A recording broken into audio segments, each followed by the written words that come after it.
Hello everyone, back to today's third video. So we're going to have a look at the weather for the next week to 10 days for today's third video. We'll be able to extend out with the extended GFS and ECM ensembles, which run to around 2 weeks. And we'll have a look at CFS V2 for the next month as well. Beginning with the latest observations though from XC Weather. So just to say that the first video up today was the first summer 2019 seasonal model roundup. It's getting 12 long range models together to see what they're all showing for the summer. Quite an interesting watch. The video is here on the homepage at the moment. Just scroll down the page and you'll find it above the snow desk. It'll be placed on the summer updates page later on with a written summary for anyone who can't watch the video. And then the second video, of course, was weekend forecast. So as always on Saturday, we have our week ahead look ahead. It's going to be a week of change, and we will talk about that in today's video update as well.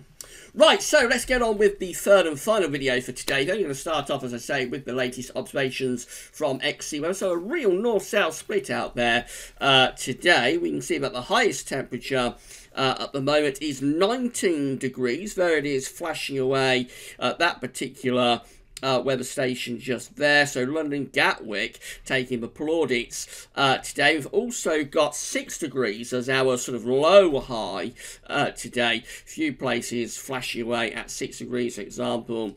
We've got Lossiemouth there, just a very lowly 6 degrees. Out Nahara is at 7. Loch Glascarnock is at 6 degrees too. So pretty cold up in the north. Warm, almost summer-like down in the south. Few more stations. So Bainton is at 7 degrees in Oxfordshire. Lake and Heath over in Norfolk at 17 degrees too. Biggin Hill at 16, and then we see Headcorn Aerodrome at 17 as well. So the warmth is in that southeastern corner. Go further north, you see the way we change the colour from those orange colours through to dark green colours up to the north. The temperature does decline the further north you go. And these cooler, colder temperatures are on their way southwards through the course of this weekend. So if you enjoy spring warmth, then get out into the garden. If you're in the southeast, get outside, make most of it for the next few hours, because tomorrow it will feel a lot chillier, and then that sets the scene for the coming week. Be a colder week and also a much more unsettled week as well. This Central England temperature, so we're nearly at the end of the month now, and the CT is holding up at over 2 degrees above average. So provisional up to yesterday, 29th of March, we're standing at 7.9, an anomaly of 2.3 degrees above average. Looks like this March is going to be coming in very close to 8 degrees, very close to being a couple of degrees above average. That joins February, of course, which was an exceptionally mild month at 6.7, and an anomaly of 3 degrees above average. I mean, January was cooler, 4.0, which is virtually bang on average for the 61 to 1990 average. Actually, compared to 81 to 2010, it's a little bit colder than average. So this is a complete flip around on what happened last year, when January 2018 was actually quite a significantly milder than average month. Then February and March were the two cold months last year. They were a pair of cold months in February and March 2018, encompassing the beast from the east, of course. And then the warmth got going again in April. So it makes you wonder, as we're doing everything in reverse of last year, it makes you wonder whether March and possibly the month, whether April I should say, and possibly the months afterwards, whether those are going to be cooler this year. I doubt there's any connection to what was happening last year. It's probably all very random. But it is interesting that last year it was February and March that were the two colder months, and the rest of the months really were milder than average. This year it appears to be very different, with February and March coming out substantially above average. Anyway, we should wait and see what April has in store. We will have the final CT for March 2019 in very shortly. Right, so these are the Penn State University 500 millibar height anomaly flow charts. We've got the ECMWF here on the top, and the GFS, which I'll look at in a moment, is on the bottom. 500 millibars is an area in the atmosphere, high pressure, low pressure, are being moved around by the jet stream. And on these charts, red is extrapolating to above average heights, which is high pressure, and blue is extrapolating to below average heights, which is low pressure.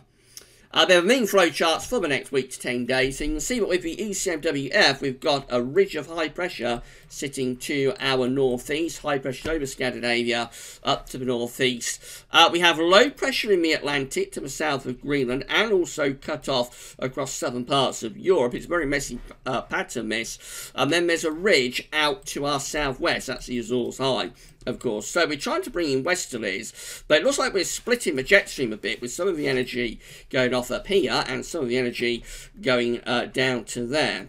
So the upshot is that we're sort of in a no man's land, really, although we are closest to high pressure up to our east and northeast. Probably in the week to 10 day time frame, which takes into the second week of April, possibly just starting to settle things down a little bit, maybe. This is the GFS 500 millibar high anomaly flow chart. So this one again, the high pressure is up to the northeast. We've got low pressure down to our south and southwest. So we're closer to low pressure with this. It looks a little bit more unsettled. Not particularly cold though. We could well be trying to draw up the air from sort of a southerly source there in the week to 10 day time frame with that one. Both ECM and GFS do look very messy, though, I have to say, in the week to 10 day time frame. Rather complicated patterns. These are the GFS upper air temperature and precipitation ensembles. And at Manchester today, the red line here is the 30-year upper air temperature average for Manchester. We're starting off milder than average for today. Still some warmth remaining. Temperatures will lower through the rest of the weekend, but early next week it actually goes quite cold through the early and middle part of next week. However, it's not long into the sort of second week of April, this period just here, that the temperatures are lifting back up again. So it looks like after a bit of a cold snap through the middle of next week, temperatures probably start to recover, although there's a little bit of scatter in there. So we've got these ensemble members up here that are quite mild, and these ones down here that are quite cold. There's a little bit of scatter, but the overall trend does look as though it starts to lift temperatures back up in the second week of April. Precipitation-wise, we have got some rainfall coming up, so a lot of dry weather through to the beginning of next week, but then through the middle of next week to the end of next week does look rather more unsettled now with precipitation spikes. So there will be showers or longer spells of rain around, with temperatures becoming colder, probably hill snow up in the north. And then we've got a drying trend, I think, as we go into the second week of April, probably hinting at a re-establishment of high pressure.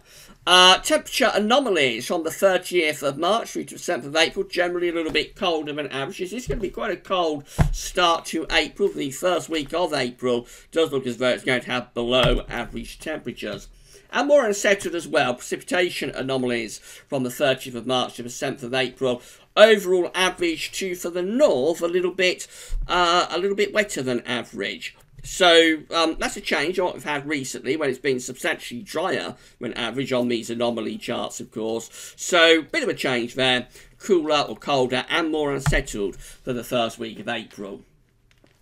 This is how the GFS operation, 6 o'clock operational run is looking for Tuesday. A weather system will bring rain from the Atlantic on Tuesday, followed by colder air with showers as the winds turn into the northwest. So we've got this trough of low pressure sitting over top of the country as we go through into Wednesday. That will bring showers or longer spells of rain. Colder air is entrenched within that low pressure, so the showers could well start to turn wintry, especially so over high ground. That pattern continues into Thursday as well. Then on Friday, that low pressure is starting to slip away to our southwest. Heights are starting to rise to the north. The wind's beginning to pull round to kind of like a southeasterly to easterly direction. There's the upper air temperatures showing that we're starting to drag up some milder air from the south actually on Friday. You see that with those yellow colours there. So temperatures begin to lift up. By the time you get through to Saturday, we've got a proper easterly setting in. So we've got high pressure blocking from Scandinavia over to Iceland. Low pressure is to the south of us around France and the Bay of Biscay, and the winds are pulling in from the east. Upper air temperatures look pretty mild through to the first half of next weekend, and that will probably bring in a lot of cloud, but temperatures shouldn't be too bad. With any easterly, the source of the air, the origins of the air, is going to be really important, and that's at any time of year, but particularly so at this time of year. It will make a big difference. So if the source of the easterly is kind of like south of east, if it's coming from anywhere here and the air is pushing up like that and then moving in that way or in that direction, then it's going to be pretty mild, maybe even quite warm. Easterlies in April can be quite warm if the air is originating from the Mediterranean. But conversely, if the air is originating north of east, so if the origins of the air is doing something like that, and then coming into the UK in that fashion, then it can still be cold with an easterly in April, and it's not unheard of to get snow from easterlies in April, but that is quite rare. But sort of north of east, you're going to have it quite cold in April. South of east, it can get quite warm. The origins of the air to start off with next weekend, and that's why I've got these mild upper air temperatures, generally from southern Europe. So it's going to be pretty mild to start next weekend. But as this easterly continues into the second half of next weekend, then you'll see, if you're following the isobars back, you'll see that actually the origins of the air are beginning to originate from up here, from northern parts of Scandinavia. So that's a colder easterly starting to get going. Colder air is beginning to move out of Scandinavia and head towards the west of Europe. Notice by Sunday next weekend, the upper air temperatures are lowering. We have still got some of those yellow, mild yellow colours there, but certainly temperatures are beginning to lower down. And that carries on into the following week. So we move that towards day 10 now. We're a long way out, but this is Monday the 8th of April. Again, we're still in this easterly wind, but the origins increasingly north of east with the air. And so now it is obviously turning a lot cold. We're beginning to move the -5 Celsius isotherm back in to the east coast. We've got -10, 850 HPA air sitting across Scandinavia. That's how we look on Tuesday, the 9th of April, which is day 10. We're still in this easterly, beginning to cut it off a little bit, but the origin is still coming from northern parts of Europe. So again, we're within that -5 Celsius isotherm. Looks like we're still drawing in cold air from the east. This goes on into more extended range, so high pressure centres around Iceland, still bringing in that easterly wind. The air is still coming from north of east, so it will still be pretty cold. There's the -5 Celsius isotherm covering the country. But as we move up towards the very end of the GFS run, we begin to lose that cold sort of northeasterly, and we start to draw the air up from the south again. So that's how we look by the time we get through to the 13th of April. High pressure is still sitting to our east. We're still in a general sort of easterly wind direction, but now the air is coming south of east again. So that would bring up much milder air from southern parts of Europe. And then by the end of the GFS run, it's all changed again as the high pressure slips away to the south, and we start to pick up this much milder push of air from off the Atlantic southwesterlies, bringing cloud outbreaks of rain, but much milder temperatures as well. So you don't always have to look at the wind direction. You also have to look, especially at this time of year of easterly winds, you also have to look at the origins of that wind direction, where exactly that wind direction is originating from will make quite a big difference at any time of year, but particularly so at this time of the year. This is a parallel GFS run, and again we've got this weather system coming down across the country on Tuesday, bringing heavy rain followed by showers or longer spells of rain through the rest of next week. Low pressure sits around the country for parallel GFS run. That takes us to the end of next week. The low pressure is beginning to move out towards the southwest of the country. But we don't pick up as much of an easterly next weekend as we do compared to the operational GFS run. So there's uncertainty there of just how much of an easterly wind we're going to pick up next weekend. What we do see, though, is pressure rising over Scandinavia, so it is certainly backing the wind into sort of a southeasterly direction. It is blocking off the Atlantic, so it's turning drier, but that isn't as cold as the operational GFS run is showing. That's how we look at day 10. High pressure over Scandinavia. Winds are generally in from the east, but it's not a particularly cold-sourced easterly wind that we've got going on there. In the more extended range, low pressure then starts to head back in from off the Atlantic, bringing spells of rain as we move into the second week of April. That's how we finish up on the 15th of April. Rather unsettled. Low pressure's over the top of the country. That showers longer spells of rain, but pretty mild. The winds are in from off the Atlantic, coming from a southerly southwesterly direction. ECMWF, again, we've got this front moving across the country on Tuesday, bringing outbreaks of rain, followed by heavy showers. Then it turns colder, but it stays showery into the middle of next week, and there could be wintry showers, particularly so for northern parts of the country, through to next weekend. Again, we don't pick up anywhere near as much of an easterly as we did on that GFS operational run. We are building high pressure over Scandinavia with the ECM, but we're also ridging a high pressure system in from the southwest as well, so that's keeping any sort of cold northeasterlies at bay. How we finish up with this ECM run is like that. So high pressure is kind of like to our northeast and to our west. We are pulling down some colder air from the north. This is a very, very complicated weather pattern, and you can expect day-to-day changes, certainly in terms of the detail anyway, from around Thursday, Friday onwards. These are the options that are on the table within the ECM ensembles today via the postage stamps at the Icelandic Met Office. We're looking at day 10, which is the 9th of April, 240 hours. So we've got 13 members of the ECM ensembles with high pressure up to our north. So we've got a ridge of high pressure up there. And then we've got low pressure to our south. So these ones are pulling in east or possibly northeasterly winds. They're reasonably dry, I would have thought. Maybe a bit of rain threatening the south, but probably reasonably dry and probably fairly chilly as well. There's 13 members of the ECM ensembles with low pressure out to the northwest around Greenland and Iceland. High pressure is to the southwest of Ireland. Flow will be doing something a little bit like that. So those ones are generally quite mild. The air's coming in from the Atlantic. There is 13 that have low pressure out to the west. High pressure over Scandinavia, so they're sort of a battle type situation, generally still in an Atlantic flow though. And then there's 12 with high pressure over Scandinavia, and they're bringing in an easterly wind. So a real split actually within the ECM ensembles as to where we are at day 10 in terms of this Scandinavian high versus the Atlantic. In 2 weeks' time, these are the options. This is the 14th of April, 360 hours. So again, we've got 22 members of the ECM ensembles with high pressure blocking to the north. They've got high pressure between Greenland and Scandinavia, low pressure to our south. That low pressure probably threatens rain to the south, but the main thing is that we're still dragging in the wind from an easterly direction, albeit possibly not all that cold, but certainly easterlies rule there. Then we've got 19 with high pressure still to our north-northeast, but closer towards Scotland.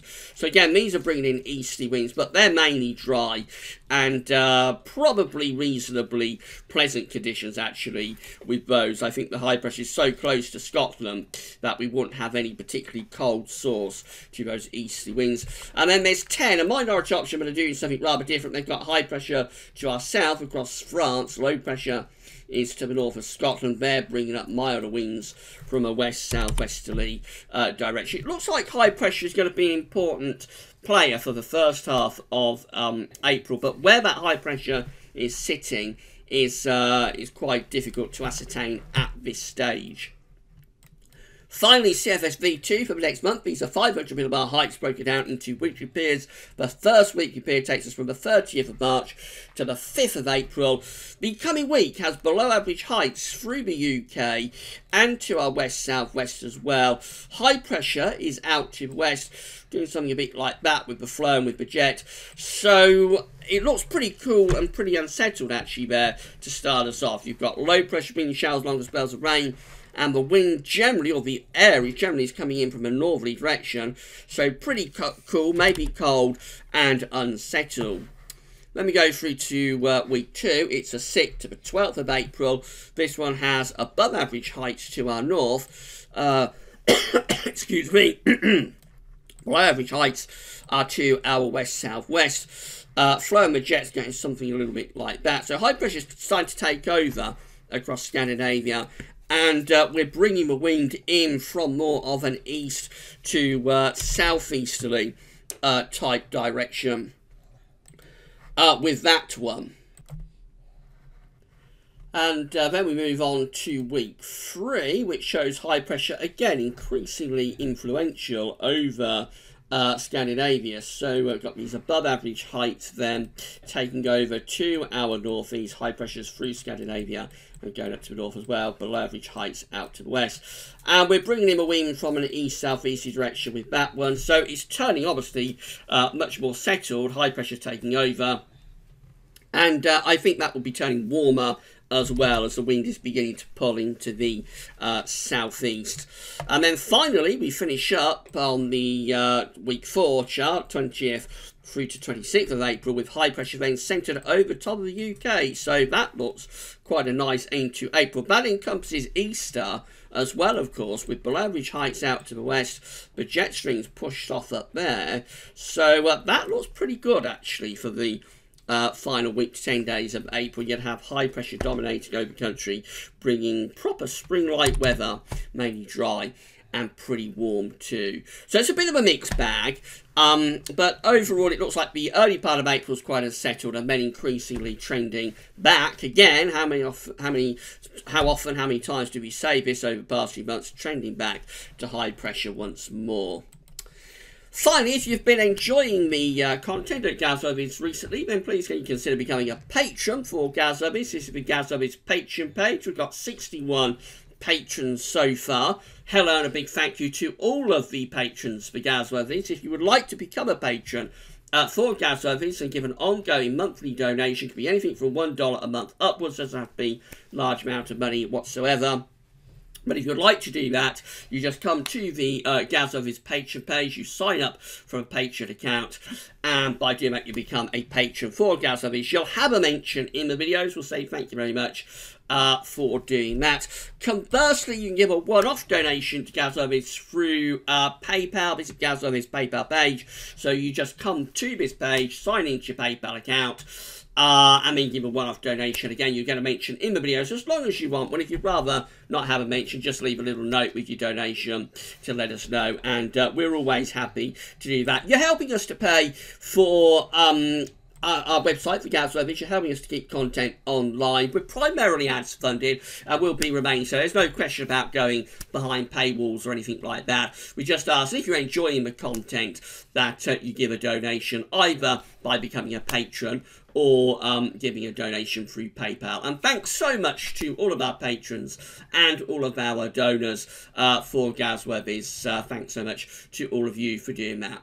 Right, so that's it for today's videos. I'm going to be back tomorrow with the next batch of summer analogs. I think we're up to update number 4 for that. So next batch of summer analogs coming up tomorrow, and also the GazWeatherVids Sunday roundup as well. So it'll be quite an interesting days worth of videos. The first summer 2019 season model roundup will be placed on the summer updates page later on with a written summary. That'll be sometime this evening. Right, that's all for now though, and thanks for watching.